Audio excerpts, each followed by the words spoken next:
Sayın konuklar, şimdi de Profesör Kotler, Pazarlamanın Geleceği, Stratejik Bir Vizyon başlıklı konuşmasını yapacaktır.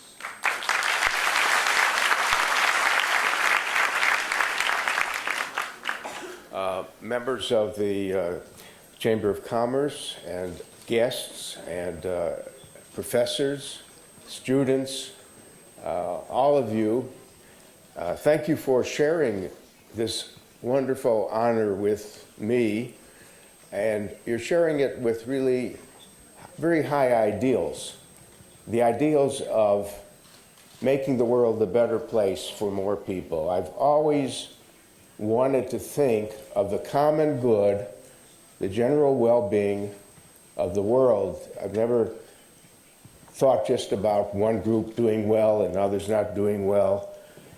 I believe very much in what you're doing now in Istanbul and in Turkey and what you're capable of doing.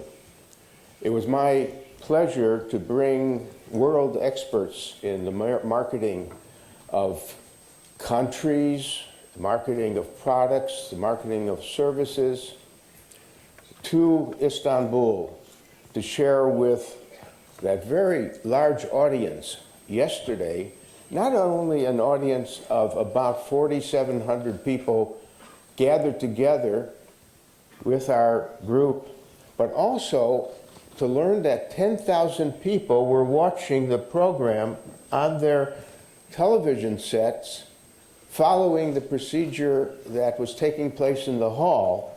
And so we really had a good size audience, and add this audience as well. There are several marketing ideas we came to in thinking about the situation in Istanbul. I mentioned this morning that the country of Ireland, when it wanted to develop further, appointed a minister of marketing. You don't have one, you have a commerce department. Maybe in the commerce department there should be a person whose passion is to bring more marketing thinking, not only to the private sector, but even to the government sector and the nonprofit sector. So that's one thing. Then we think it's important to establish global brands, global Turkish brands. And there is one great global business from Turkey. We want to see several global businesses. And it's important to understand what it takes to build a brand. Not just to have, everyone is a brand, by the way. Every country has is a brand. But how do you build a business brand that is one that people want, and so on?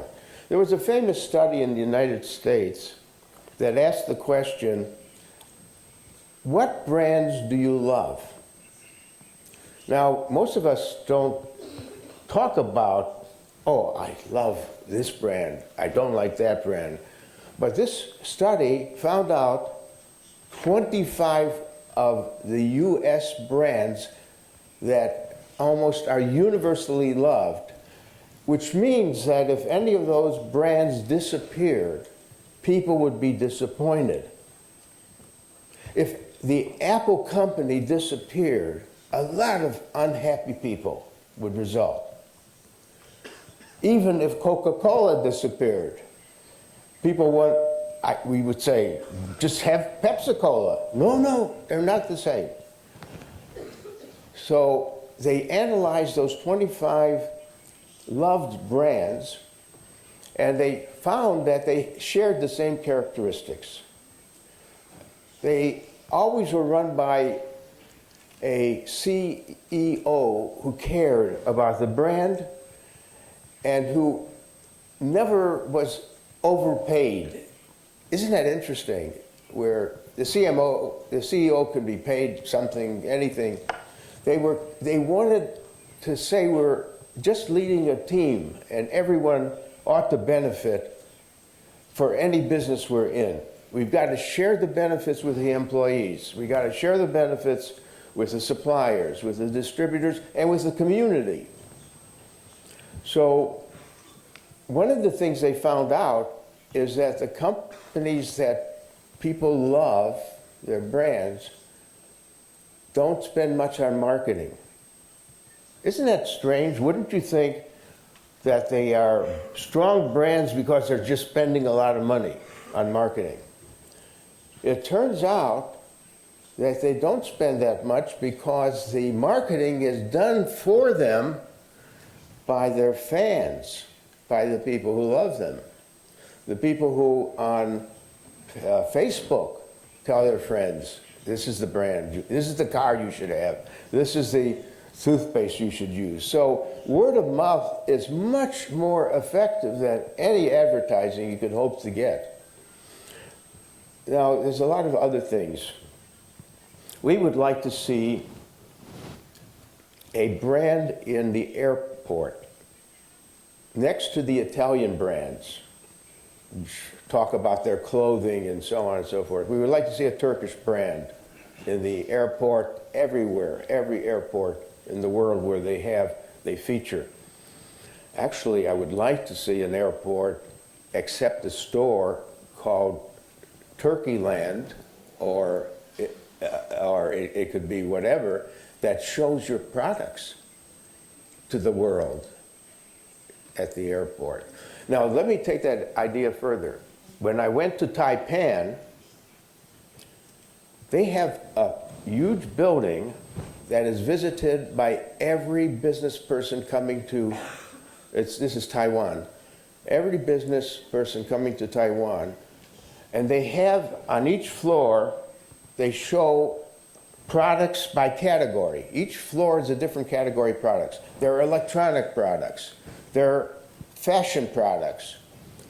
Why don't you have in Istanbul a place for business people who want to bring your products to their country to come and see in one place everything that you make? And you'll be doing a big job of making better and better products for the world, in a sense, that will be entering world trade by people coming here in Istanbul to see the best that you produce. We have a lot of ideas. And is it possible, I would like you to meet my colleagues. Is this a good time to welcome my colleagues to be here? Because all of them are so important to us. So may you all come up, our great professors that I have brought here. We would like you to be seated.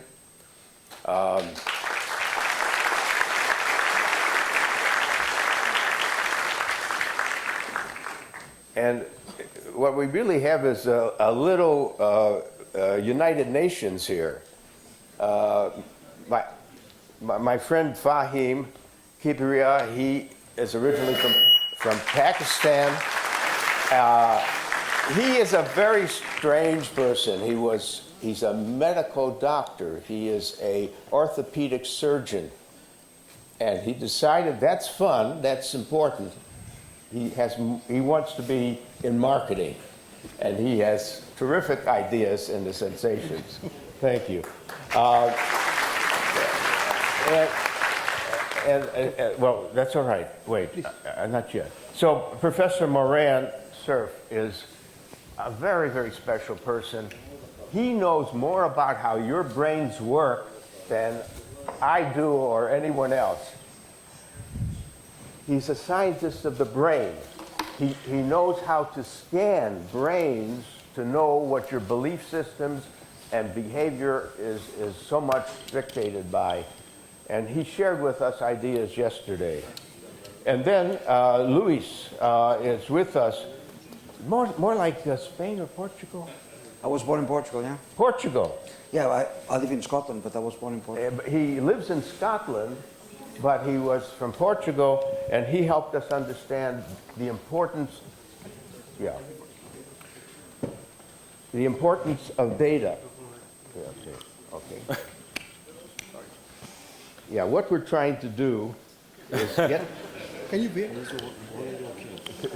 Kendisine yakın mikrofonu var başkanım zaten. To get English into your language. No? Oh, you got that on, that's right. And then from Germany, we have our Professor Marc Opresnik.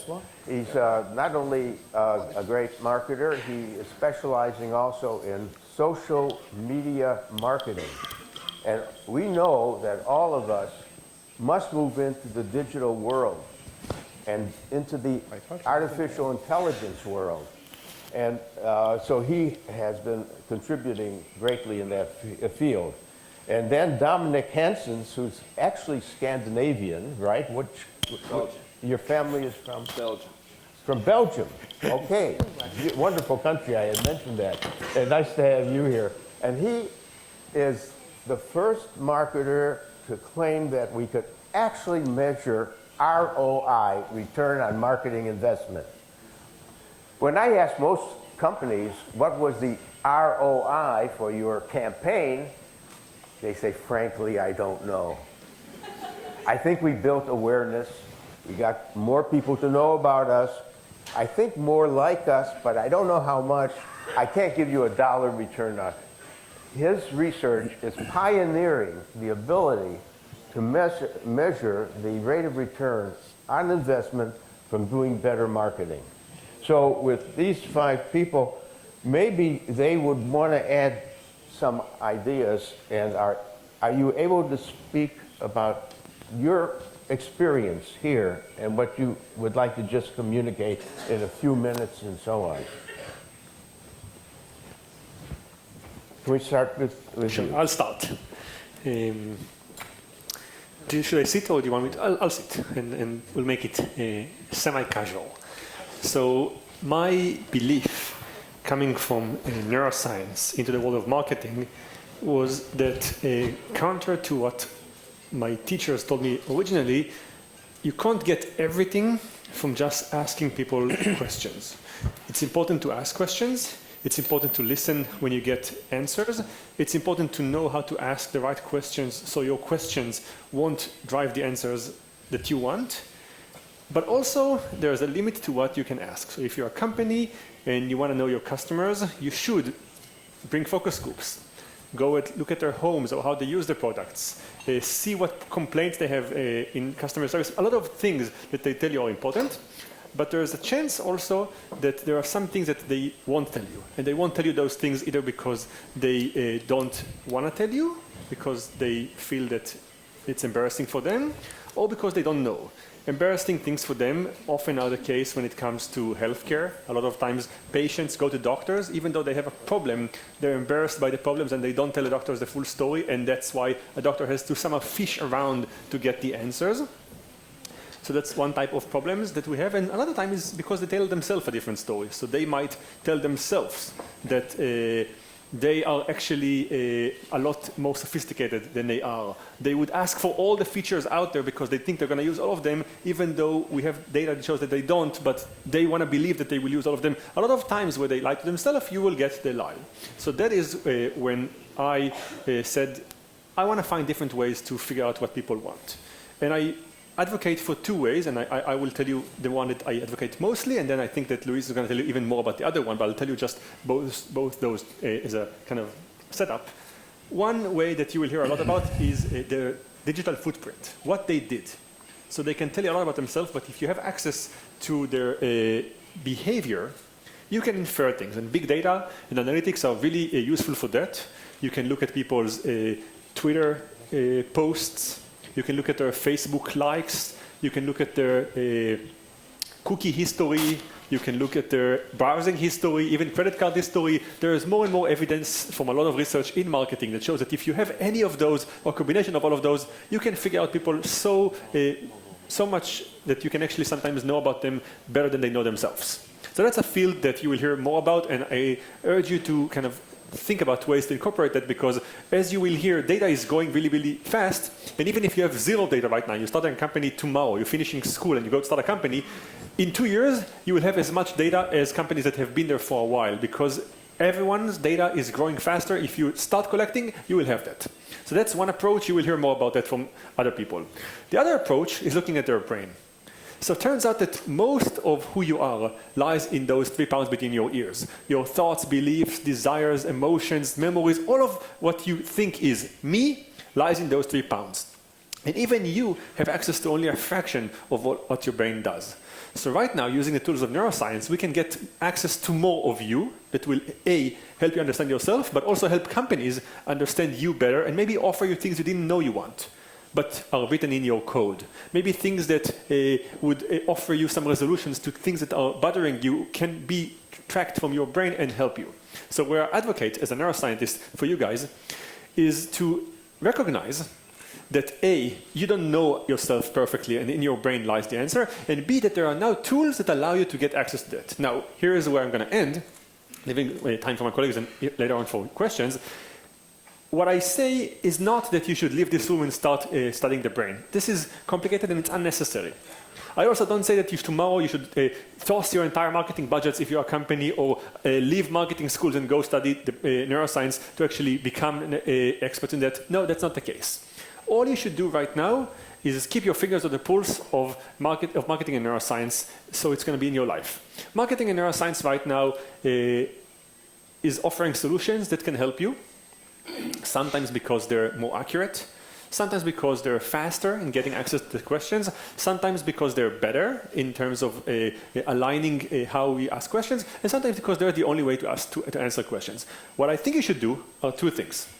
You should every now and then, when you see an article about neuroscience, which there are many right now because it's so fascinating, you should kind of click and maybe read, so you keep updating yourself on what are neuroscientists doing right now, and at some point when you have a problem that you think might align with neuroscience problem that you might not get from your customers, think about using neuroscience, and that's the second and most important thing, get to know a neuroscientist.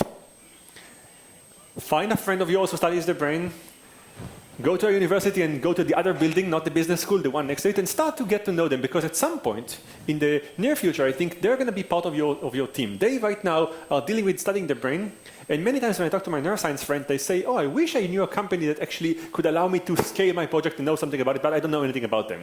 And when I talk to my colleagues in companies in Silicon Valley or in Hollywood, they say, well, we don't really know neuroscientists, so we don't know who to get. I think that you, as especially young people who are kind of eager to go to the field, should make the leap of just becoming friends with one of them. Phil is going to tell you that you should be friends with a finance person. I would add, be friends with a neuroscientist. If the 3 of you can go have beer together, 5 years from now, you're going to have a great, great team that can understand people, pay for the research on them, and get better data. That's my intro. Yes. Moran, thank you very much for pointing out that we've depended on a certain research methodology as if people knew themselves very well and whatever they say could be used. We owe to you the fact that there's new ways to do research, and research is the basis of setting up our plans and our strategies, so we love the things that you're telling us about that. Luiz, and what would you suggest to our students and professors? Merhaba and tünaydın.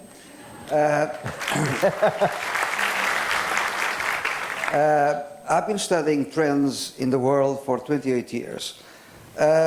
Nowadays it's incredible because things are changing incredibly fast. We have exponential growth. A university like Ticaret, Istanbul, you have 5,000 students. Probably the students that are starting this year, the problems are of one type. The solutions for the problems and the technology are of one type. In 4 years from now, even your PhDs, you're doing a thesis, are becoming a bit obsolete because things are changing incredible. So it's a huge challenge for a university. So, yes, I mean, I do artificial intelligence, I do neural networks for over 25 years, and now here I was asked to talk about big data. That is important because big data is really the raw material to artificial intelligence. So I will try to mention 2 or 3 things, not to bore, because people that were there yesterday and my fellow speakers and Professor Kotler, I will try to bring some new information. Just to give you an idea, nowadays, 2018, we've got about 7.9 zettabytes of data. Now, if you want to know zettabyte, it's got about 10 raised to the power of 21. 21 zeros. We are approaching, for Philip and the people that live in the States, Belgium, but lives in the States, Dominique, and of course Moran, that is equivalent nowadays to 18 Congress library. The amount of information we have in your Congress lab in the US, 18 times is what we've got now in terabytes. We are approaching very fast yottabytes. Yottabytes is about 10 raised to the power of 24. 24 zeros. Incredible. Companies cannot cope. They are very good at collecting data, storing data, but my God, dissecting, analyze data is really a big challenge. Interesting enough, in terms of investments, a lot of companies, there are lots of studies, I'm not going to bother with numbers, that actually say really about between 25% to 30% of the companies don't know how to deal with this huge amount of data. Even if you have now metadata catalogs, even if you have nowadays, you know, we're talking about data warehouse, was a bit obsolete nowadays. Online cloud platforms, the warehouses, even that, it's very difficult. What is interesting in terms of investment, companies investing on analyzing big data, what drives that investment is not volume, is not velocity, is variety. Variety of sources. Even in terms of marketing, for instance. Yes, we can have actually social media data. We can have lots of things like census population data, demographic, right? That's big data. But then we actually went with Marty research. For instance, that is a different type of data. And then, of course, we have wide data that you can actually have things like customer service, etc. So it's completely different, a huge amount of information that comes. Now, there are some fallacies and some misunderstandings. For instance, does data help decision-making by managers? Well, you know, a lot of managers are not actually using data as they should to make proper decision-making. A lot of things is blended with intuition. Can we fight and anticipate uncertainty through data? Again, if you are relying on that, that could be very, very dangerous. But it's interesting. One of the important things about searching and nowadays in big data, the intertwining, is the issue about contextual marketing. Now, you can have big data, you can have data computation, but you need to have context. Wearables, wearable tech, for instance. Location casting. So all those elements are very important to give meaning, to drive from data into insights. And that is very important, because nowadays we are living in an era of dark data. Companies have this huge amount of data and they cannot transform the data into clear insights to help them make decisions. So that is incredible. I'd look at what happened in terms of wearable tech and biometrics, and more and talk now about neuroscience. Wearables inside you or outside you? Well, yes, I mean, you know, Israel, you're going to Tel Aviv soon, yes? Tel Aviv University is very good now at electronic tattoos. They are pioneers in the world. Inside you, you can have Chicago, okay, University of Illinois, combined with a company called MC10. They are now also developing electronic tattoos. Inside you, yes, I could go into brain implants and brain-to-brain, brain uploading. I'm not talking about you. But also outside you, you've got all sorts of wearable tech. Yesterday I talked wearable sensors. I talked about clothing, embedded. And then you have more intelligent agents like chatbots. Incredible. And Philip was talking about Alexa and Siri's and Google Homes and all that. There will be a new dimension now of chatbots.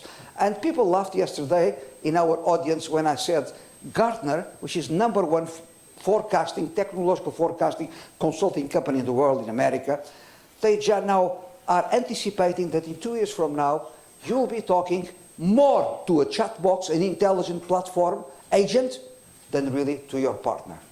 Incredible. So more and more technology is changing the face of the world. And of course, what lies behind is big data. Thank you so much for telling about us. it's kind of scary, but we have to deal with it. Please, Marc, tell us about your work in social media marketing or whatever. Okay. I'm following up on what my dear friend and colleague, Professor Moithino, is stating. So the world is changing in an ever unprecedented velocity. So we are living in a VUCA world. You have heard about the acronym VUCA: volatility, uncertainty, etc. So it is changing in an ever shorter period amount of time. Meaning, you can have the best products in the world, you can have a strong brand, but what still remains key is you need to be recognized by the customer, by your potential customers, whether it's whether you're in B2C, business to consumer business, or if you're a B2B business. So how can you be recognized if the data is ever exploding? So there is a lot of information overload. In 2015, so already 3 years from now, there was a research from Cisco Systems, and they stated that a human individual needs 5 billion years to watch the video content which is added to the internet in 1 month. So 5 billion years already in 2015 were needed by one person to watch all the video content which is added to the internet in 1 month. So how can you stand out? So communication is key. And communication is completely different than it used to be 20 years ago, 50 years ago. So it took 100 years to change that from cinema until YouTube came alive. Because in the past, it was always like what we consider in our books. We are using the metaphor. It was like bowling, like playing bowling. So the communication was a one-way communication. So the company was doing a commercial, was placing an ad on a billboard or in a newspaper, in a magazine, and they hoped for some response and for some sales increase. So that happened 100 years long. And today, this is not working anymore. This is not feasible anymore because the consumer expects a dialogue, and there are ways via the social media to make this possible, to make this feasible.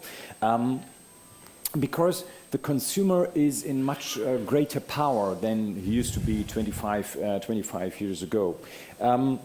So we need to talk to the consumer. We need to enter discussion, interaction, and build a relationship which we can capitalize upon later on. The world is changing. I'm having a lot of young students like you, some part of the audience, and 19, 20. I wrote a book about YouTube marketing. I like to tell a short story. I was telling yesterday as well. I don't know how many of you have been attending yesterday. Recently we had a friend of mine visiting my home with a young person. Sophia is her name, and she's only 10 years old, and she's about to turn 11, and she wants something, of course, a lot of presents for her birthday. And I was curious what she was after, and she said, "I want a Michael Kors handbag for my 11th birthday." And I said, "Michael Kors handbag? What makes you go for a Michael Kors handbag? And have you seen a TV spot, an ad for Michael Kors?" And she's looking at me like, I don't know if I was crazy or coming from a different world. And she said, "Nobody's watching TV, Marc. Nobody's watching TV." And I said, "I know your mom watches TV. Yeah, but nobody in my class, nobody in my entire school is watching TV. Nobody." And I said, "Okay, have you seen an ad in a magazine or something like that?" And she said, looks at me like crazy, "Nobody's reading. We're not reading any books. We're not reading any kind of magazines." I said, "You're not reading Miss Vogue or something?" No, nobody's reading. And I said, "Yeah, how comes that you go for Michael Kors handbag?" And she said, "Oh, that was what was Dougie B must have accessory in her YouTube channel last week." And I said, "Who's Dougie B?" And actually, Dougie B, she's a YouTube star in Germany, and she has more subscribers than all German newspapers put together.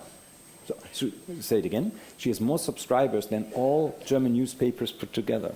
So it's a new kind of communication towards customers and potential customers, because those people, they function like multipliers, like influencers. And why is that? Because they are more authentic. So they are the rock stars of the new century. there is a guy, and I was talking to Professor Moran Cerf, my friend, and Moran said that now there's a young boy, being 5 years of age, and he's the youngest millionaire on the planet via YouTube, because he has a YouTube channel that is accessed a lot of times. I have a number for you. Madonna, the rock star, right? Her YouTube channel has been accessed around 500 million times within the last 5 years.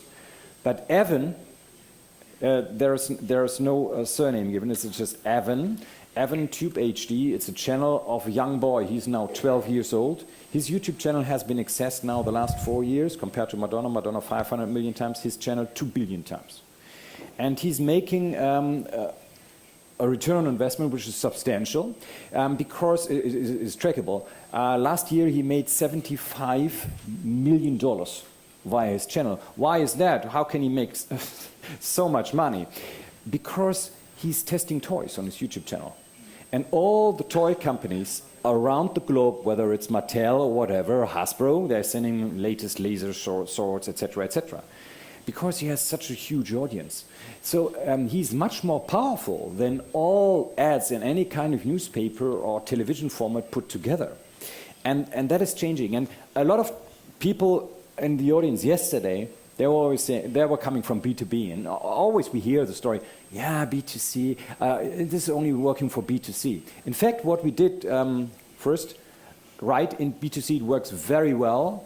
For L'Oreal Cosmetics, we just initiated a new kind of a brand. It's called Urban Decay, if you figure it out. And Urban Decay, this brand, was only launched using testimonials, which are influencers on Instagram, Twitter, Facebook, etc. So there was no classic communication at all whatsoever. And this was coming from L'Oreal Cosmetics. And I have one example from B2B, because, like I said, always here, B2B, the internet, this is not very serious business, right? This is not, no. People expect high-flown communication. No, they're not. Because there is a, you Google that out and probably you know the commercial. It's not a commercial put on TV. It started with Jean-Claude Van Damme, the action star, doing a split, doing, a kind of acrobatic performance between two trucks. It was for Volvo trucks. It's called, and Enya music is accompanying it. It's one of the most watched YouTube spots of all time. It's more than 100 million views. Probably who has heard about that? The Volvo trucks, the split? Yeah, some people have. The others try it out. It's very interesting. And that was what Volvo trucks, it's B2B business, right? They were using to demonstrate the accurateness of its truck steering, right? And we were talking to Volvo because we were working with them, and I said, how many more trucks did you? So of the 100 million, how many more trucks did you sell? Because in the end, attention is one thing, awareness. But it is only good if it is cascading into hard sales, right? Into sales, because it's nice to have a big audience. Say, oh, well, this Volvo, what's nice, Van Damme. But they said actually sales increased 25% on a like-for-like basis. Why? Because when their sales force is going to the customers, it serves as a breaking of the ice effect. So it's easy to get into talk. And they were even addressed by their customers, B2B customers, and say, "Oh, what have you done?" And it's by the way, it's the CEO who's and a lot of times they made a couple of series of these commercials on YouTube. It's not shown on TV and in TV, right? And the CEO is appearing also to demonstrate certain kind of functional benefits of those kind of products. It's very entertaining, so it actually builds, say, it's 25%.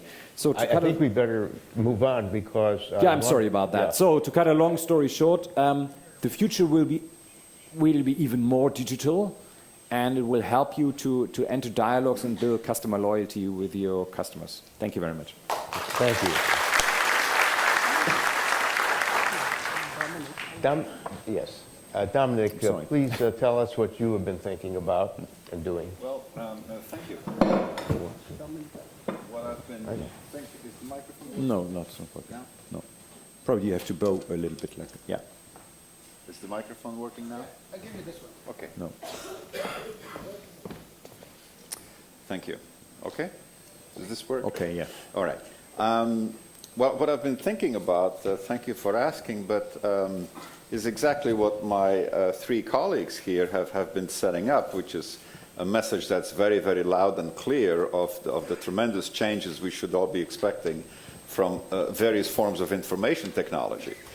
And it's very, very exciting, but for me, given where I'm from, it feels a little overwhelming sometimes.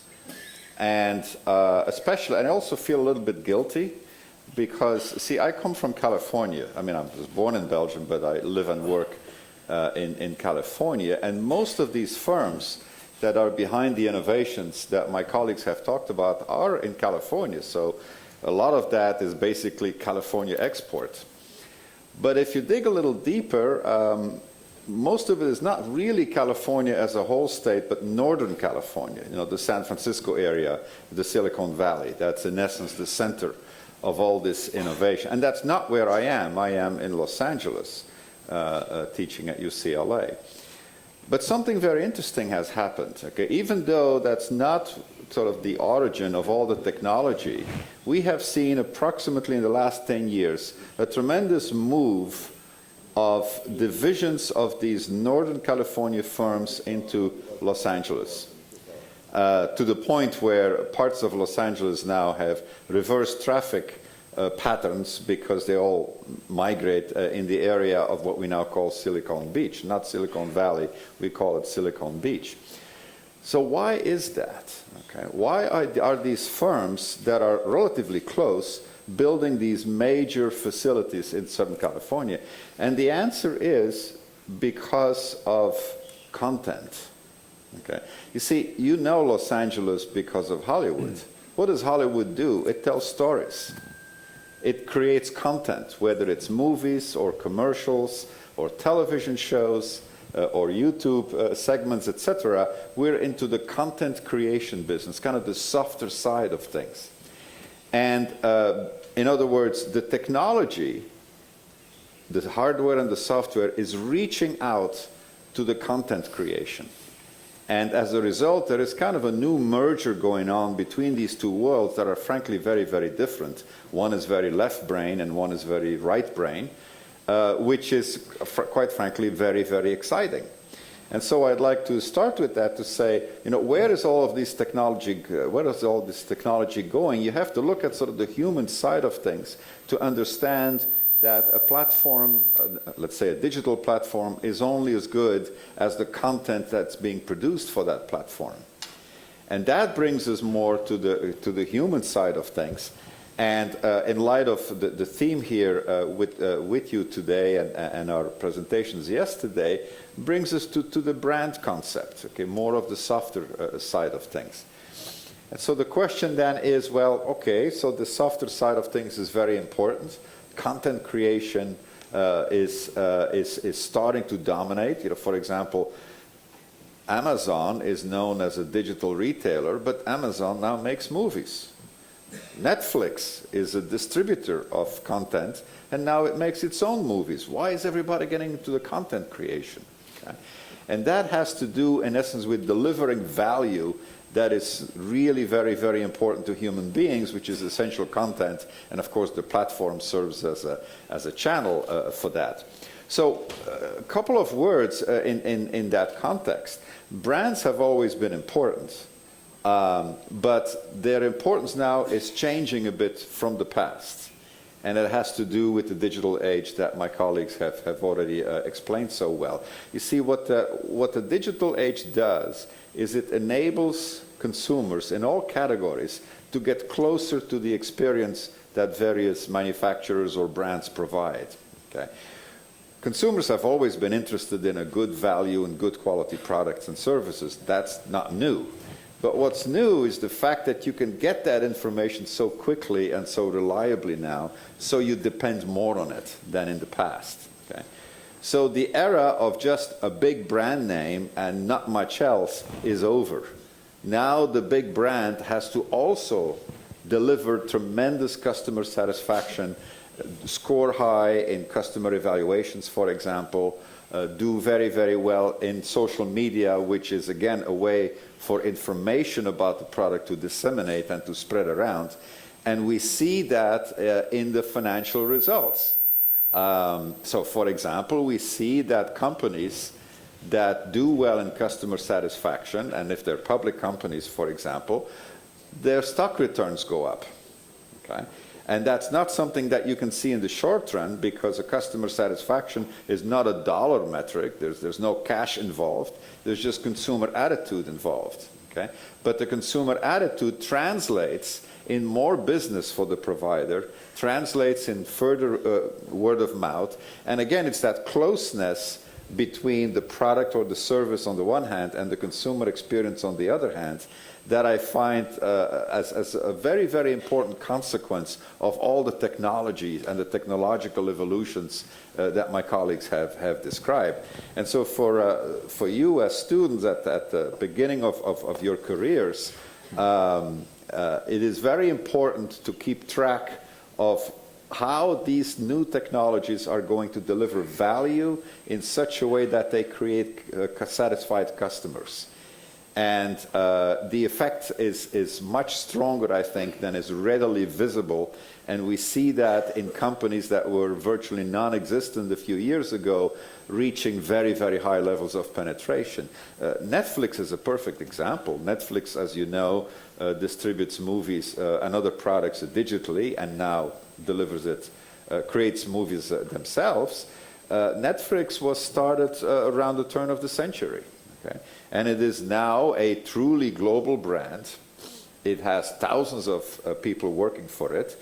And it continues to deliver very, very high quality content that creates customer satisfaction and therefore more subscriptions. Okay? So the underlying principle is actually relatively simple, is do a superb job with your customers in such a way that you create the customer satisfaction, and as Phil Kotler has alluded to, that creates the fandom, because the fans will spread the good word about your company, and the technology now is there for that to happen in ways that we haven't seen before.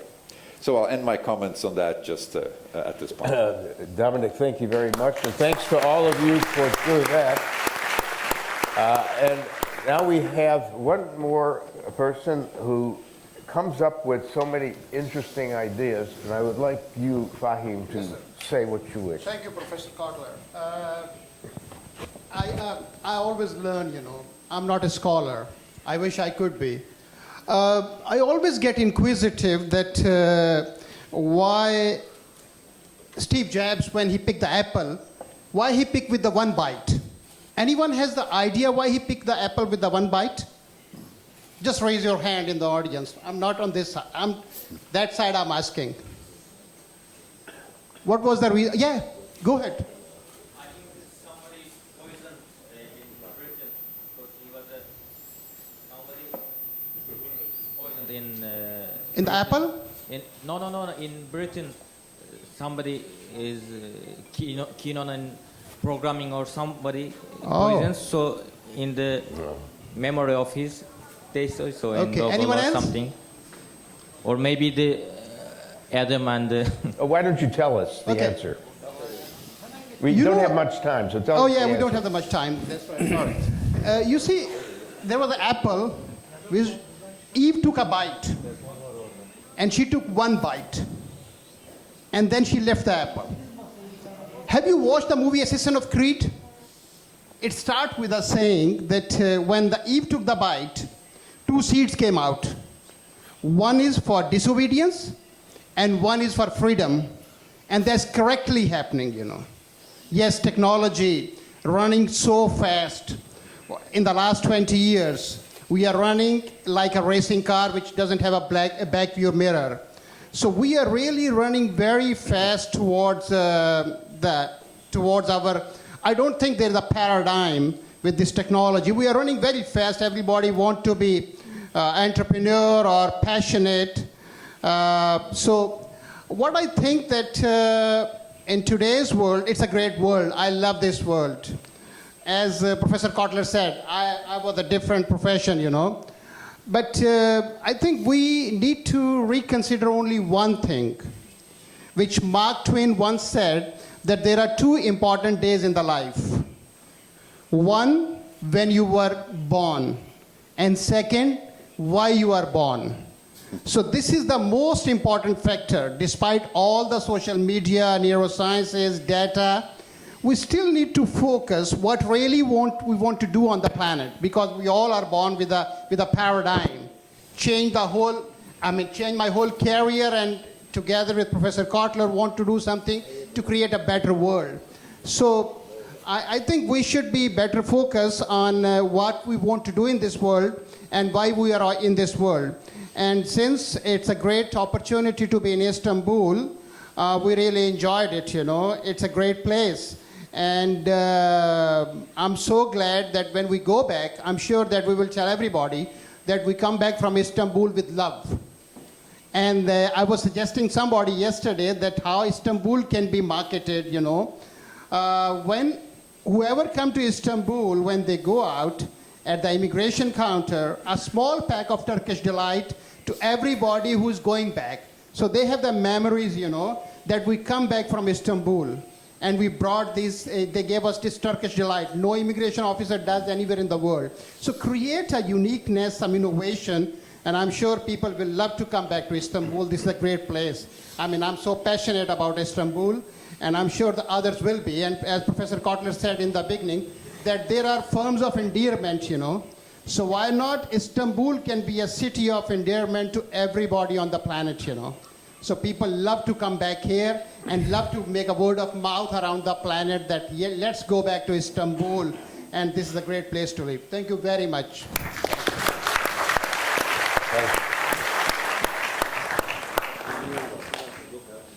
Thank you very much for inviting us, and we want to come back again, come back with fresh ideas. And so now you've been so wonderful in listening to us. It's time now to close the show. And Professor, what shall we do now? Any final words? You want my final words?